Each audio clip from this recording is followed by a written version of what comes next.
2000 കൊല്ലം മുമ്പ് ഈസാ നബി അലൈഹിസ്സലാം ബൈബിളിൽ കൃത്യമായി പറഞ്ഞു വെച്ചിരിക്കുക, നിന്നെപ്പോലെ. അതാണ് അതിൻ്റെ സ്റ്റാൻഡേർഡ്, അളവുകോൽ അവിടെയാണ്.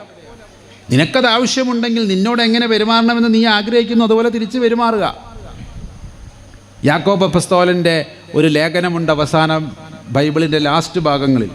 കൃത്യമായി അദ്ദേഹം പറയുന്നു, കാണപ്പെടാത്ത ദൈവത്തെ സ്നേഹിക്കുന്നു എന്ന് പറയുകയും കാണപ്പെടുന്ന സഹോദരനെ ദേഷിക്കുകയും അവൻ്റെ കാര്യങ്ങൾക്കൊന്നും നിന്നുകൊടുക്കാതെ അവൻ്റെ ആവശ്യങ്ങൾക്ക് മുഖം തിരിഞ്ഞു നിൽക്കുന്നവനുമൊക്കെ കള്ളനാകുന്നു. ഒരാളുടെ കള്ളൻ എന്നതിൻ്റെ ഡെഫിനിഷൻ യേശു സമ്പ്രദായം, യേശു മാർഗം പറയുന്നത് അതാണ്. യേശുവിൻ്റെ അപ്പസ്തോലന്മാരത് പറയുന്നത് അങ്ങനെയാണ്. സ്നേഹമില്ല എങ്കിൽ നിങ്ങൾ മുഴങ്ങുന്ന ചേമ്പലയോ കൈത്താളമോ ഒക്കെ ആകുന്നു എന്ന് പൗലോസ് ശ്ലീഹ കൊരിന്ത്യക്കാർക്ക് എഴുതിയ ലേഖനത്തിൽ പറയുന്നുണ്ട്. Without love you are nothing. ഈ സ്നേഹത്തിൻ്റെ പ്രഫുല്ലമാണ് നമ്മളെല്ലാം ഇത്തരം പ്രവർത്തനങ്ങളിലൂടെ കാണിക്കേണ്ടത്, കാണുന്നത്. ഇനി ഞാൻ നേരത്തെ സൂചിപ്പിച്ചൊരു അത്ഭുതമുണ്ടല്ലോ, എന്നെ എപ്പോഴും അത്ഭുതപ്പെടുത്തിയിട്ടുണ്ട്. നോട്ട് എ വണ്ടർ, ഇങ്ങനെ എന്നുള്ള അർത്ഥത്തിലല്ല, അതൊരു വല്ലാത്തൊരു ഒരു ഒരു ഒരു ചോദ്യചിഹ്നമായി നിൽക്കുന്നുണ്ട്. യേശു രണ്ടാമതും വരുമ്പോൾ ഈസാ നബി അലൈഹിസ്സലാം രണ്ടാമതും വാനമേഘങ്ങളിൽ വരുമെന്ന് മുസ്ലിങ്ങളും വിശ്വസിക്കുന്നുണ്ട്. അദ്ദേഹം ഇവിടെ ഒരു അങ്ങോട്ടും ഇങ്ങോട്ടും ഒരു ജഡ്ജ്മെൻറ്റ് നടത്തുമെന്നും രണ്ട് മതങ്ങളും വിശ്വസിക്കുന്നുണ്ട്. അതിൽ പ്രത്യേകിച്ച് ഈസാ നബിയുടെ വരവുമായി ബൈബിളിൽ പറയുന്നൊരു കാര്യമുണ്ട്. അവർ ലോകത്തിലുള്ളവരെ രണ്ടാക്കി വിഭജിക്കും. ഇടത്ത് നിൽക്കുന്നവർ ഒരു ഭാഗവും വലത് നിൽക്കുന്നവർ ഒരു ഭാഗവും. ഇടത് ഭാഗത്ത് നിൽക്കുന്നവരോട് അവൻ കൽപ്പിക്കും, നിങ്ങളെനിക്ക് വിശന്നു ഭക്ഷണം തന്നില്ല, നിങ്ങളെനിക്ക് ദാഹിച്ചതായി കണ്ടു, നിങ്ങളെനിക്ക് വെള്ളം തന്നില്ല, ഞാൻ നഗ്നനായിരുന്നു നിങ്ങളെന്നെ ഉടുപ്പിച്ചില്ല, ഞാൻ കാരാഗ്രഹത്തിലായിരുന്നു നിങ്ങളെന്നെ വന്ന് കണ്ടില്ല. അവർ ചോദിച്ചു, ഇതൊക്കെ എപ്പോൾ? താടിയും മുടിയും വെച്ച് ഗ്ലോഹയൊക്കെ ഇട്ട ഒരാളെ ഞങ്ങൾ കണ്ടിട്ടില്ല ബുദ്ധിമുട്ടിൽ. അതുകൊണ്ട് തന്നെ നിൻ്റെ മുഖച്ഛായുള്ളവരെയൊന്നും ഞങ്ങൾ കണ്ടിട്ടില്ലല്ലോ, പിന്നെ ഞങ്ങളെങ്ങനെ തിരിച്ചറിയും നീ വന്നു എന്നത്? ഞങ്ങളുടെ അടുത്തേക്കൊക്കെ വന്നു എന്തെന്നാ ഉറപ്പ്? അപ്പോൾ പറയുന്നൊരു വാചകമാണ്, whatsoever you do to the least of my brothers and sisters that you do unto me. ഈ എളിയ സഹോദരി സഹോദരന്മാർക്ക് നിങ്ങൾ എന്തെങ്കിലും ചെയ്തിട്ടുണ്ടെങ്കിൽ അത് എനിക്ക് തന്നെയാണ് ചെയ്തിട്ടുള്ളത്. ചെയ്യാതിരുന്നപ്പോൾ അത് എനിക്ക് തന്നെയാണ് ചെയ്യാതിരുന്നിട്ടുള്ളത്. ഈ വലത് ഭാഗത്തുള്ളവരോട് പറയും, എനിക്ക് ദാഹിച്ചു, നിങ്ങളെനിക്ക് വെള്ളം തന്നു, എനിക്ക് ഭക്ഷണമില്ലായിരുന്നു, നിങ്ങളെനിക്ക് ആഹാരം തന്നു, ഞാൻ കാരാഗ്രഹത്തിലായിരുന്നു, എന്നെ വന്ന് കണ്ട് ആശ്വസിപ്പിച്ചു, ഞാൻ നഗ്നനായിരുന്നു, നിങ്ങളെന്നെ ഉടുപ്പിച്ചു എന്ന് പറഞ്ഞ് ഒരുപാട് കാര്യങ്ങൾ പറയുമ്പോൾ അവരും ചോദിക്കും, ഞങ്ങളിങ്ങനെയുള്ളൊരു ഫിഗറിന്, യേശു എന്ന് പറയുന്ന ഒരു ഫിഗറിന് ഞങ്ങളിതൊന്നും ചെയ്തിട്ടില്ലല്ലോ. അപ്പോഴും അദ്ദേഹം പറയുന്നത്, whatsoever you do to the least of my brothers and sisters that you do unto me. അത് നിങ്ങൾ എനിക്ക് തന്നെയാണ് ചെയ്തത്. എന്നിട്ട് അവരോട് പറയും, പിതാവിൻ്റെ മഹത്വത്തിലേക്ക്, പിന്നെ അവരെ സ്വർഗത്തിലേക്ക് കൊണ്ടുപോകുന്നൊരു കാഴ്ചയൊക്കെയാണ്.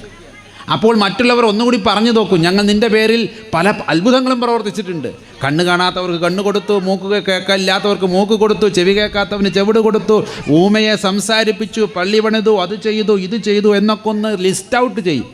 അവർ ചെയ്ത അത്ഭുതങ്ങൾ നിൻ്റെ നാമത്തിൽ ഞങ്ങളിതൊക്കെ ചെയ്തില്ലേ. ആ പറയുന്ന ലാസ്റ്റ് വാചകം എന്നെ എപ്പോഴും ഷെയ്ക്ക് ചെയ്യുക. എപ്പോഴും എനിക്കത് കേൾക്കുമ്പോൾ ഒരു വിറയലാണ്. യേശുവിൻ്റെ വാചകം കടമെടുത്ത് പറയുകയാണെങ്കിൽ, ഐ നെവർ ന്യൂ യു, ഞാൻ നിങ്ങളെ ഒരു നാളും അറിഞ്ഞിട്ടില്ല. എന്തൊരു കഷ്ടമെന്ന് ആലോചിച്ച് നോക്കി. ഇതൊക്കെ ചെയ്തിട്ട് യേശുവിൻ്റെ നാമത്തിൽ ഇതെല്ലാം ചെയ്തിട്ട് അവസാനം പറയാം, ഞാനത് അറിഞ്ഞിട്ടേ ഇല്ല. അറിഞ്ഞു ചെയ്തത് തെറ്റായിപ്പോയി എന്ന് പറഞ്ഞാൽ നമുക്കൊരു ഒരു സ്കോപ്പുണ്ട്. ഇതൊക്കെ പുള്ളിക്കാരൻ അറിയുന്നുണ്ടായിരുന്നു. പക്ഷെ ദൈവികമായ തിയോളജി അല്ലെങ്കിൽ ദൈവത്തിൻ്റെ ചില രീതികൾ ഇങ്ങനെയാണ്. അറുത്ത് മുറിച്ചങ്ങ് പറഞ്ഞു കളയും, ഞാൻ നിങ്ങളെ ഒരു നാളും അറിഞ്ഞിട്ടില്ല. അങ്ങനെയല്ല അച്ഛാ അതിൻ്റെ കറക്റ്റ് വാക്ക്. I have never known you. ഒരിക്കലും ഞാൻ അതായത് എല്ലാം അറിയുന്ന ദൈവഭാഗത്ത് നിൽക്കുന്ന ഒരു വ്യക്തി പറയുകയാണ്, ഞാൻ നിങ്ങളെ അറിഞ്ഞിട്ടില്ല ഒരു നാൾ. നിങ്ങൾ ഈ ചെയ്ത അത്ഭുതങ്ങളും ചെകിടന് കേട്ടതും മരിച്ചവൻ ഉയർത്തതൊന്നും ഞാൻ അറിഞ്ഞില്ല. അപ്പോൾ എത്രത്തോളം പ്രധാനമാണ് യേശു സമ്പ്രദായത്തിലുള്ള യേശുവിൻ്റെ പഠനങ്ങളുമായി ബന്ധപ്പെട്ട് ചാരിറ്റി പ്രവർത്തനത്തിന്, മറ്റുള്ളവരുടെ സഹായം. എന്നിട്ട് മനോഹരമായി നല്ല സമരിയാക്കാരൻ്റെ ഉപമയും പറഞ്ഞ് ആരാണ് തൻ്റെ അയൽക്കാരൻ എന്നതിൻ്റെ അതിന് വിശദീകരണം എന്നോണം അദ്ദേഹം ഒരു ഉപമ പറഞ്ഞുകൊണ്ട് അത് നിർത്തുകയാണ് ചെയ്യുന്നത്. ഉപമ വലിയൊരു ഉപമയായതുകൊണ്ട് ഞാനതിലേക്ക് പോകുന്നില്ല. എങ്കിലും അവർ വിചാരിച്ചവരല്ല ആ കഥയിലെ നല്ല അയൽക്കാരനായി വർത്തിച്ചത്. അതേ മതത്തിൽപ്പെട്ട പുരോഹിതനോ അതേ മതത്തിൽപ്പെട്ട കപ്യാരി പണിയെടുക്കുന്നവനോ അല്ലെങ്കിൽ അതുമായി ബന്ധപ്പെട്ട ക്ഷേത്രവുമായി ബന്ധപ്പെട്ട് അല്ലെങ്കിൽ പള്ളിയുമായി ബന്ധപ്പെട്ട് ഉപജീവനം നയിക്കുന്ന ലേവ്യനോ പുരോഹിതനോ അവരൊന്നുമല്ല യേശു പറഞ്ഞുകൊടുത്തുള്ള അയൽക്കാരൻ. സമരിയാക്കാര ദേശത്ത് വിജാതീയനായ ഒരുത്തൻ അവിടെ കയറി ആ മുറിവേറ്റവനെ ശുശ്രൂഷിക്കുകയും അതിനു വേണ്ടുന്ന എല്ലാ ഹിലുമത്ത് ചെയ്തു കൊടുക്കുകയും ചെയ്തവനെയാണ് യഥാർത്ഥ അയൽക്കാരനായി യേശു അവിടെ കൊണ്ടുവരുന്നത്. അവിടെ ജാതിയും തമ്മിൽ ബന്ധുത്വമില്ലാത്തവനും ശത്രുതയുള്ളവനുമായുള്ള മറ്റൊരു സമൂഹത്തിലൊരാൾ ചെയ്തതിനെയാണ് യേശു അവിടെ പറഞ്ഞത് എന്നതിൻ്റെ സോഷ്യൽ ഡൈനാമിസം എത്രത്തോളം ഉണ്ടെന്ന് നമ്മളൊന്ന് മനസ്സിലാക്കും. ഇനി ഇതേ കഥ തന്നെ ഹദീസുകളിൽ നമുക്ക് കാണാനായിട്ട് സാധിക്കും. ഹദീസിൽ പക്ഷേ അവസാന ദിവസമായ അന്ത്യദിനത്തിൽ ന്യായം വിധിക്കാൻ വരുന്നത് അല്ലാഹു തആല തന്നെയാണ്. അദ്ദേഹം ഇതേ ചോദ്യം ചോദിക്കുന്നുണ്ട്. എനിക്ക് ദാഹിച്ചപ്പോഴും വിശന്നപ്പോഴും നഗ്നനായിരുന്നപ്പോഴും ഒന്നും എനിക്ക് നിങ്ങൾ തന്നില്ലല്ലോ, എനിക്ക് തന്നല്ലോ എന്നൊരു കൂട്ടരും. അങ്ങനെ യമി എന്ന വാക്കിൻ്റെ പേരിൻ്റെ അർത്ഥം അത് സംസ്കൃതമാണ്, പക്ഷേ അറബിയിലുണ്ട് യമി എന്നുള്ള വാക്ക്. വലതുവശത്ത് നിൽക്കുന്നവൻ എന്നൊക്കെ, വലതുവശത്തിൻ്റെ ആൾക്കാർ എന്നൊക്കെയാണ് അർത്ഥം. യമി എന്നുള്ള വാക്കിൻ്റെ അർത്ഥം ഇവിടെ ഇവരോടൊക്കെ ഉസ്താദ് തലയാട്ടുന്നുണ്ട്. അപ്പം ഞാനും എൻ്റെ പേരിൽ കൊണ്ട് രണ്ടർത്ഥത്തിൽ, സംസ്കൃതത്തിൽ അതിനൊരർത്ഥമുണ്ട്. ഞാനും ഈ യമീയുടെ ഭാഗത്ത് നിൽക്കാൻ ഇഷ്ടപ്പെടുന്നവരാണ്. ആ ഹദീസിലാണ് ആ വാക്ക് യമി എന്നുള്ള വാക്കുള്ളത്. ആ വലതുവശത്ത് നിൽക്കുന്നവരുടെ കൂട്ടത്തിലാകണേ എന്നായിരിക്കണം നമ്മുടെയൊക്കെ. അതിന് തൗഫീക്കും ഹിദായത്തും ഒക്കെ ഉണ്ടാകണേ എന്ന് നമ്മൾ പ്രാർത്ഥിക്കേണ്ടതുണ്ട്. അതിനാണ് ദൈവത്തോട്, ദൈവമേ ആ നല്ലവരുടെ കൂട്ടത്തിൽ, സിറാത്തുൽ മുസ്തഖീം, നേരായ മാർഗത്തിൽ ചരിച്ചവരുടെ മാർഗത്തിലെ ഞങ്ങളാക്കണമേ എന്ന സൂക്ഷ്മതയാണ് ഓരോ ഇസ്ലാം വിശ്വാസിയും എത്ര പ്രാവശ്യമാണ് രാവിലെ തൊട്ട് വൈകുന്നേരം വരെ നമസ്കരിക്കുമ്പോൾ എത്ര പ്രാവശ്യം നമ്മളത് ചൊല്ലുന്നുണ്ട്. പിഴച്ചവരുടെയും ദൈവകോപത്തിന് ഇരയായവരുടെയും മാർഗത്തിലല്ല എന്ന് പറയുമ്പോൾ എന്താണ് ഉദ്ദേശിക്കപ്പെടുന്നത്? നമുക്ക് ലഭിച്ചതായിട്ടുള്ള ഹിദായത്ത് തൗഫീക്ക് നിലനിർത്തി കൊണ്ടുപോകണമെങ്കിൽ ഈ പറയുന്നത് പോലുള്ള പ്രവർത്തനങ്ങൾ ഉണ്ടായേ പറ്റൂ. അത് ഹദീസിലെ വിഷയം. ഇനി ഖുറാനിലേക്ക് വരികയാണെങ്കിലോ, അൽ മൗൻ സൂറത്തിൽ പറയുന്നുണ്ടല്ലോ, നമസ്കരിക്കുന്നവർക്ക് ശാപം. എങ്ങനെയത്? കൃത്യമായ, നേരത്തെ പറഞ്ഞ പോലെ പരിപൂർണ്ണ ഹൃദയത്തോടും പരിപൂർണ്ണ ആത്മാവോടും പരിപൂർണ്ണ മനസ്സോടും കൂടി നമസ്കാര കർമ്മത്തിൽ ഏർപ്പെട്ടില്ല എങ്കിൽ അവന് ശാപമാണ്. പലപ്പോഴും നമ്മുടെയൊക്കെ നമസ്കാര സമയത്താണ് മനസ്സൊന്ന് ഫ്രീ ആകുന്നത്. ആ സമയത്താണ് ഇല്ലാത്ത എല്ലാ ചിന്തകളും കയറി വരുന്നത്. ഇന്നിപ്പോൾ രാവിലെ ഭാര്യ ചായപ്പൊടിയോ പഞ്ചാര പറഞ്ഞു, രണ്ടും അങ്ങോട്ട് ഓർമ്മയില്ല. ചായപ്പൊടിയാണെന്ന് ഓർമ്മയില്ല, പഞ്ചാരയാണെന്ന് ഓർമ്മയില്ല. സൂറത്ത് അവിടെ അങ്ങനെ ഓതുന്നുണ്ടാവും. അല്ലെങ്കിൽ കോഴിക്കോട് അടച്ചിട്ടില്ല, പഠിച്ചോനെ ഈസാ ബാങ്ക് കൊടുക്കുകയും ചെയ്ത് കുറുക്കം വരേണ്ട സമയമാണ്, എനിക്കൊരു ഓർമ്മ കിട്ടണില്ലല്ലോ. അപ്പോഴാണ് എല്ലാ ഓർമ്മകളും ഇങ്ങനെ തെളിഞ്ഞ് നിൽക്കുന്നത്. ദൈവം ഒഴിച്ച് ബാക്കി എല്ലാത്തിനും ഓർക്കും. നാളത്തെ കച്ചവടപ്പം എങ്ങനെയാവും? ഇന്നിപ്പോൾ തക്കാളിക്ക് 10 നാളെ 15 ആവുമോ? ഇന്നെ കുറച്ച് മേടിക്കായിരുന്നു, ഏതായാലും ഇത് കഴിഞ്ഞിട്ട് തന്നെ മേടിക്കണം, മറക്കല്ലേ. അല്ലാനെ മറന്ന് ബാക്കിയൊക്കെ ഉണ്ട്. ഇങ്ങനെയുള്ളവർക്ക് ശാപമെന്ന് പറയുകയും അൽ മാരിജ് സൂറത്തിൽ അൽ മാരിജ് എന്ന് പറഞ്ഞൊരു സൂറത്തുണ്ട്. അതിൽ പറയുന്നത് നമസ്കരിക്കുന്നവരുടെ ലക്ഷണമായി പറയുന്നൊരു കാര്യമുണ്ട്. എന്താണ് നമ്മളൊക്കെ മനസ്സിലാക്കി വെച്ചിരിക്കുന്നത്? നമസ്കരിക്കുന്നവൻ്റെ ലക്ഷണം, അതായത് നമസ്കരിക്കുക എന്ന വാക്കല്ല, നിസ്കാരം നിലനിർത്തുന്നവൻ്റെ. ഈ നമസ്കരിക്കലും നമസ്കാരം നിലനിർത്തലും തമ്മിൽ എന്താ വ്യത്യാസം? ഞങ്ങളുടെ നാട്ടിലൊക്കെ വെള്ളം കിണർ കുഴിച്ചതിന് ശേഷം വെള്ളം നിലനിർത്തുക എന്ന് പറഞ്ഞൊരു പരിപാടിയുണ്ട്.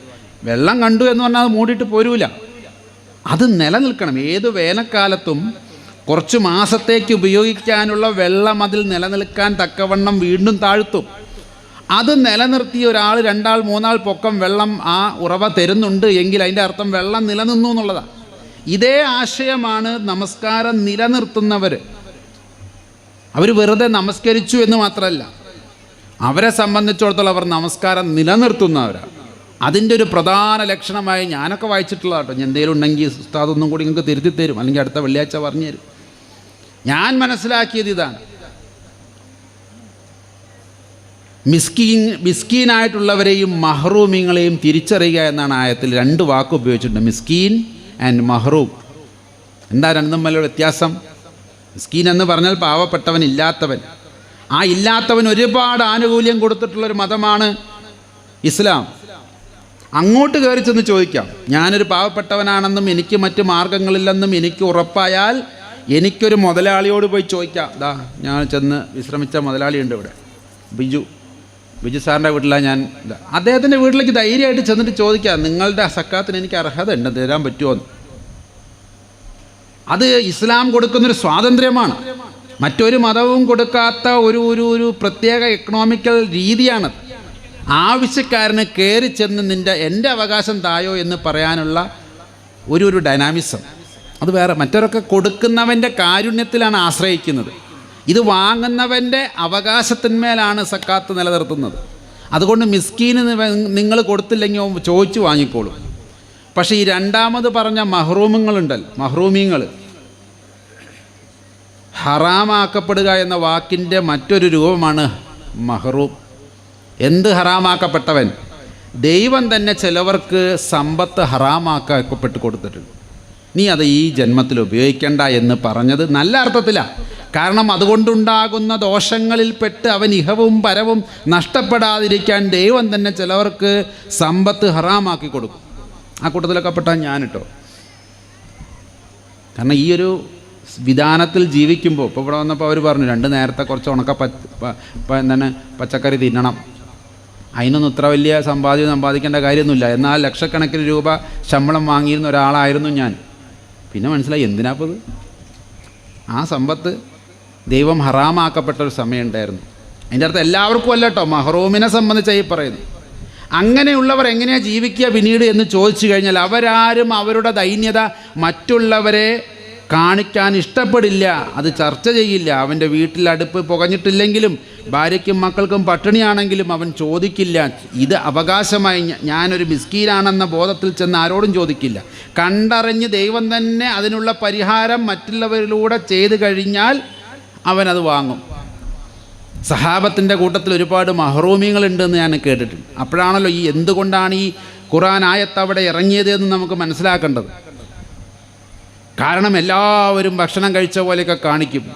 അതേപോലെ പുറത്തേക്ക് ഇറങ്ങി നോക്കി അവൻ്റെ വീട്ടിൽ നിന്നും പുക ഉയരുന്നുണ്ട്. അപ്പോൾ സാധാരണക്കാരായിട്ടുള്ള സഹാബികൾ എന്ത് വിചാരിക്കും?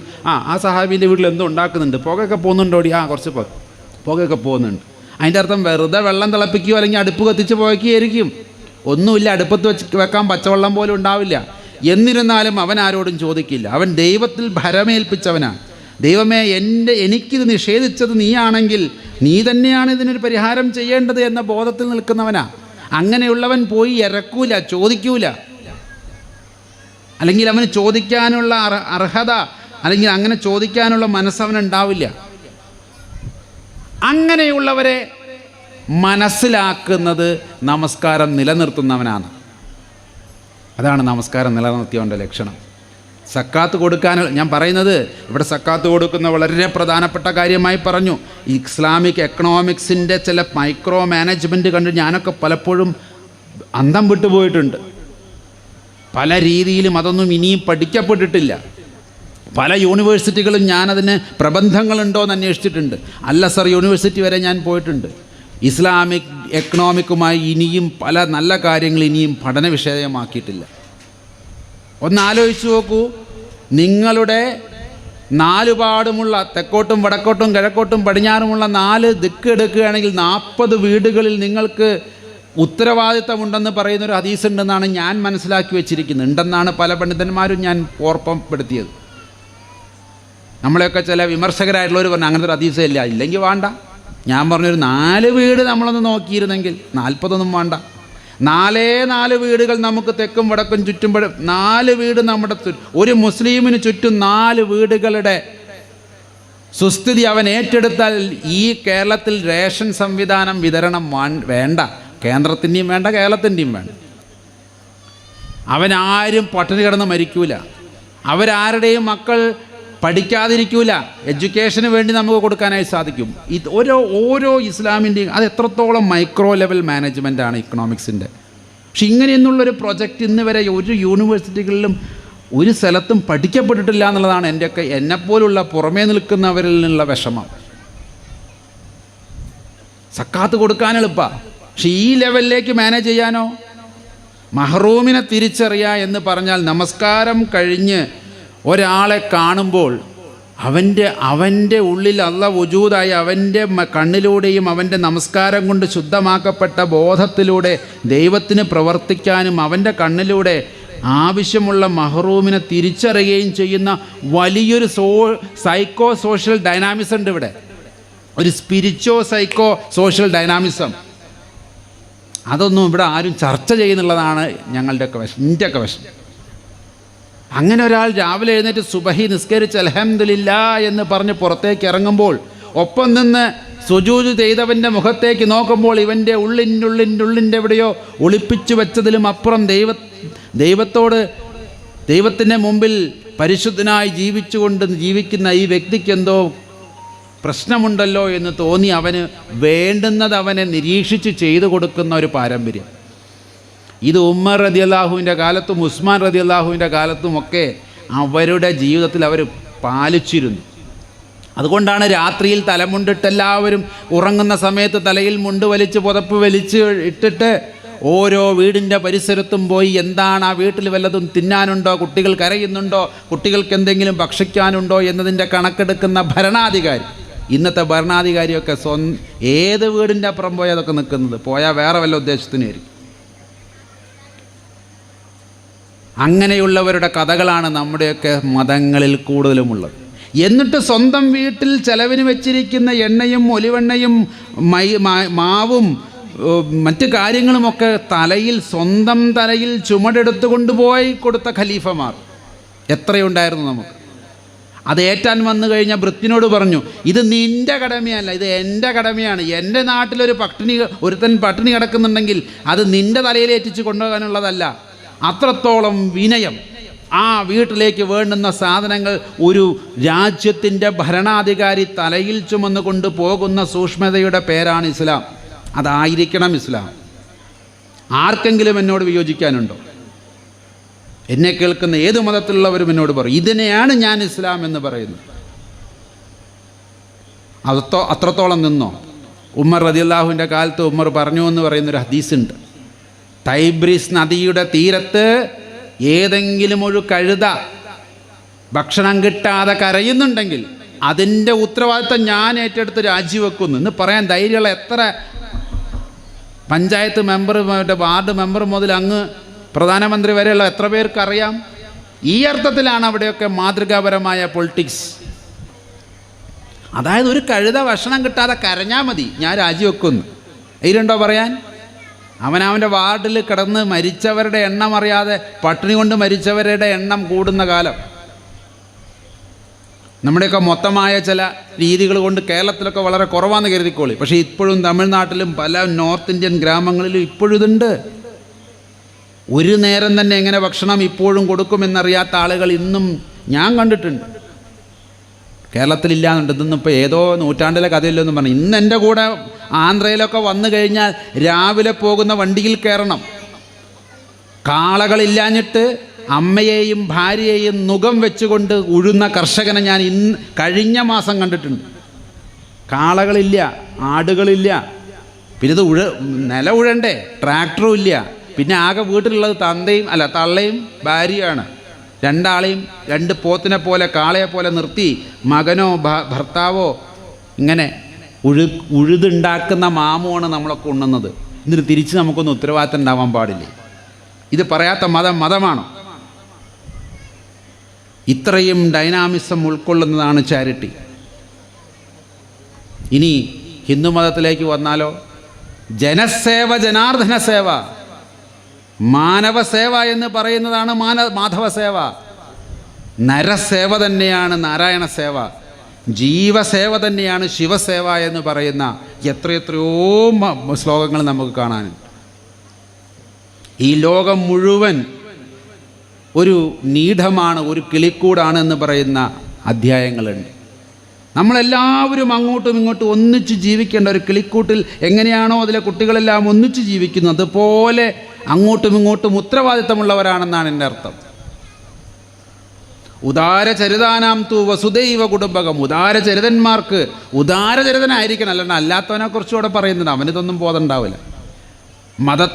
മതത്തിലൂടെ ഉദാര മനസ്സിനെ നേടിയവൻ, മതത്തിലൂടെ തൻ്റെ കൽബിനെ മാറ്റിയെടുത്തവൻ, മത അനുഷ്ഠാനങ്ങളിലൂടെ തൻ്റെ മനസ്സിൻ്റെ ഉദാരതയിലേക്ക് മനസ്സിനെ ഉയർത്തിയവന് ഈ ലോകം വസുദൈവ കുടുംബം, ഒരൊറ്റ കുടുംബമാണ്.